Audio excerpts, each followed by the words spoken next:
Hello, good people of YouTube, and again on the channel we have a replay from Battleflower. Those of you that have been here for a while have seen his replays before, and they are some of the craziest ones that I have seen.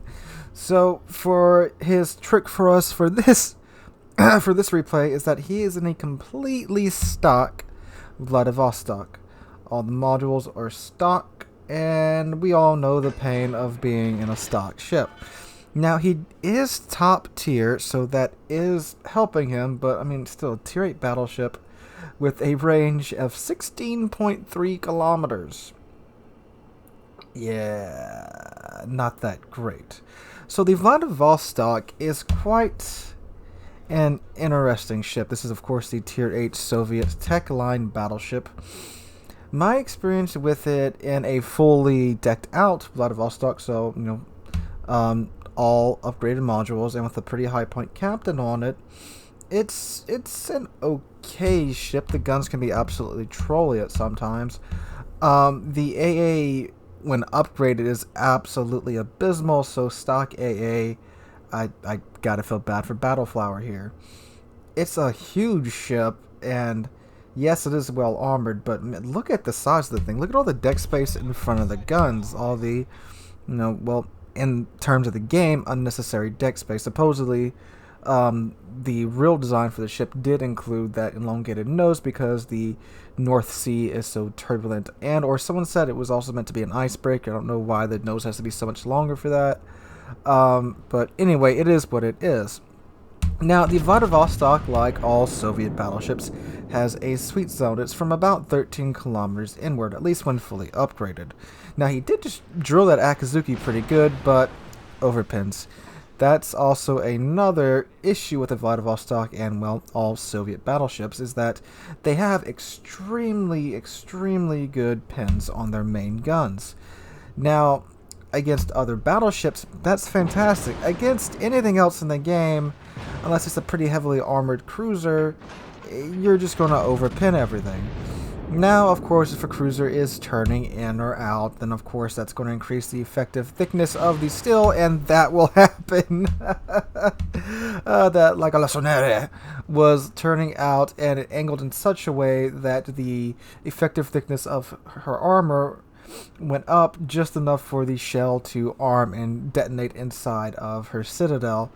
So that can happen, but for the most part, it's unfortunately frustrating overpins.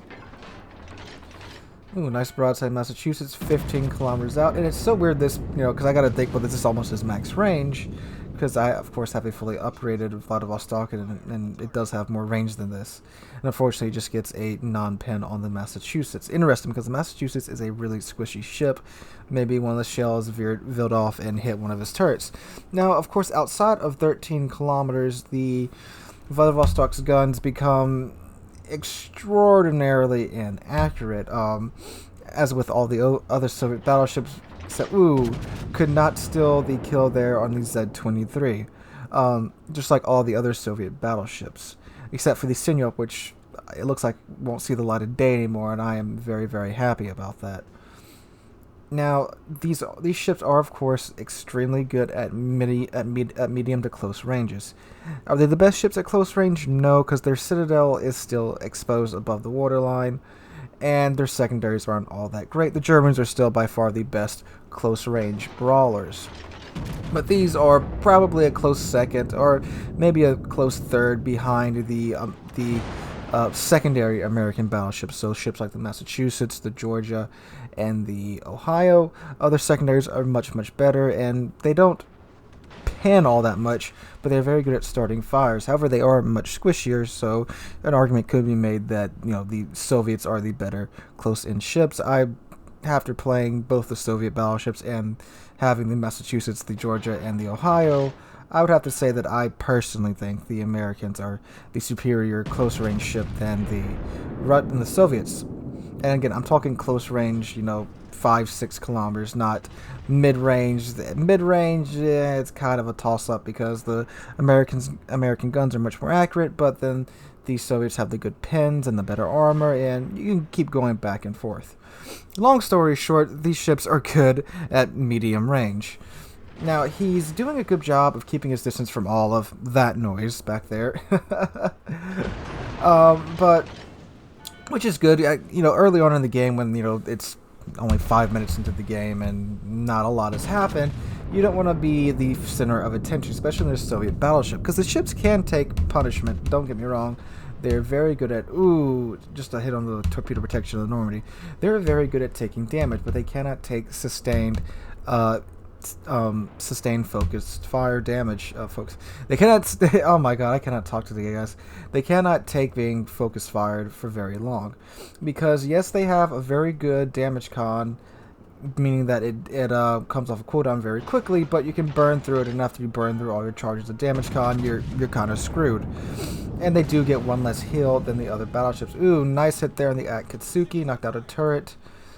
And I'm surprised there was actually that many shells connected. Because of course it's a destroyer, and every time I shoot a destroyer, it certainly feels like my shots just kind of whiff all around it. So the situation Battleflower is in, he's got 4 enemy ships in front of him, but he also has a Byron off to his side, who it looks like, did the Byron just take a shot at him? Yes, he did. The Byron is now paying attention to Battleflower. Battleflower is doing a good job of trying to take out the destroyers. And there we go for his first kill. There goes the Akatsuki. And now he's got a Byron off to his side. And it's always good if you can take out the destroyers as soon as you can, because of course it's less spotting for the enemy team, less stealthy ships running around. That's always a good thing. And Battleflower pops his hill. And, ooh, this Byron, is he going to ram the Amagi? Is Amagi going to take him out?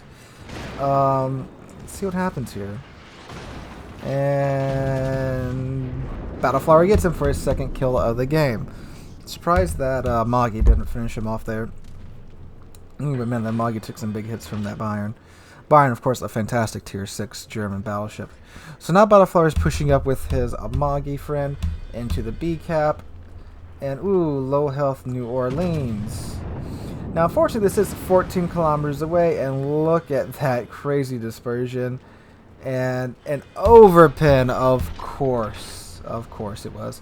Ooh, Normandy coming into the fray, and now Normandy is within the Vladivostok sweet zone, and that's what happens when you get close to a Soviet battleship. A 15k salvo right there. Looks like friendly destroyer has launched some torpedoes at the Normandy from behind Battleflower. That's not a great idea to do that. And let's see. Ooh, again, good dispersion there because it's close range. Looks like he pinned the bows of the Normandy, and goodbye Normandy. New Orleans, again, really low health, 12 kilometers away. Then the planes come in. And again, planes are not the strong suit of the Vladivostok. And ooh, Amagi went out with the secondary from Massachusetts. Massachusetts also just got the Kagero before, so that Massachusetts just got the double strike achievement on top of 2 close quarters experts, so he's feeling pretty good. So now you've got Battleflower in the stock Vladivostok against the Massachusetts, a beast of a tier 8 premium American battleship. This is one of the Brawling American battleships I mentioned earlier. The armor isn't as good as the Soviet battleships, but these ships are really, really good at close range. Now, fortunately, Battleflower just managed to knock out one of the turrets on the Massachusetts there temporarily. And he's also taking some HE spam from a cruiser off to his right. I believe it is the Mogami. So there's the Massachusetts secondaries smacking into the Vladivostok. Thankfully, they are all hitting the hull currently. So Massachusetts wide open to the Vladivostok. Battleflower just used his damage con, and ooh, only 1 pin. And only 7 pins, 17k damage. Massachusetts retaliates. Fortunately, the Vladivostok here did not take too much damage. No, what Battleflower does here actually saves him. Ooh, that was fortunate that wasn't a citadel. This move right here, Massachusetts makes a mistake right here. He continues to turn. When you're brawling and you're in a ship that does not have an underwater citadel or German armor, you do not want to turn. You want to keep going straight and let them do the mistake that this guy's doing here. And he's turning, he's showing, ooh, again, big hit from the Massachusetts. He's showing Battleflower his broadside, which you do not want to do. Now, he did just fire, so Battleflower knows he's got to reload his guns. And if the Massachusetts kept going straight, Battleflower would not be able to do as much damage as he's doing now because he does have his side. And there he goes, hits the upper armor after being denied the citadel, and takes out the Massachusetts. Good play there from Battleflower. And, oh, dodges that torpedo, but takes that one out for 3,700 damage. Again, Soviet battleships, not the best torpedo protection ever. And again, a stock Vladivostok. So after taking out the Massachusetts and losing most of itself in the process, Battleflower has 1 heal left, but still 4 damage cons. It looks like his damage con policy is the same as mine, which is, I kind of hoard it a little bit, especially when playing the Soviets because I have a limited charge of it. But I hold it for the worst case scenarios, which probably is to my detriment more than a few times. But ooh, New Mexico takes out the Leningrad before Battleflower can get on it. Broadside Nagato, 11 kilometers away. This is within the sweet range of the Vladivostok here. And not the worst dispersion, not the best. Some decent dispersion. 18k salvo off of the Nagato with a Confederate and a high caliber achievement. Planes coming in again. Looks like the enemy Ranger is giving Battleflower some special attention. Fortunately, he still has 4 charges of damage con left. He's keeping his eye on that Nagato. He wants to get him. If he sinks this Nagato, this will be his Kraken. Ooh.